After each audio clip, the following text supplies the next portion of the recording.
पाकिस्तान ਦੀ ਭਾਰਤੀ ਰਿਆਸਤੀ ਦਹਿਸ਼ਤਗਰਦੀ ਦੇ ਨਾਕਾਬਲੇ ਤਰਦੀਦ ਸ਼ਵਾਹਿਦ ਮੰਜ਼ਰ-ਏ-ਆਮ ਤੇ ਫਾਲਸ ਫਲੈਗ ਆਪਰੇਸ਼ਨ ਸਰਹੱਦ ਪਾਰ ਦਹਿਸ਼ਤਗਰਦੀ ਦੇ ਜ਼ਰੀਏ ਸਿਆਸੀ ਨਾਕਾਮੀਆਂ ਤੋਂ ਤਵੱਜੋ ਹਟਾਣਾ मोदी सरकार का वतीरा बन चुका है। भारतीय तरबियत याफ्ता दहशतगर्द अब्दुल मजीद की गिरफ्तारी ते बरामद मवाद ने पाकिस्तान में भारतीय रियासती दहशतगर्दी का पोल खोल दिता।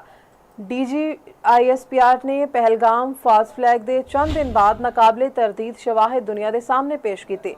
DGISPR का कहना है कि भारत पाकिस्तान की दहशतगर्द नैटवर्क्स की सरपरस्ती कर रहा है। 7 दिहाड़ गुजरन के बावजूद भारत पाकिस्तान से लाए गए बेबुनियाद इल्जामात का एक भी सबूत पेश करने में नाकाम रहा।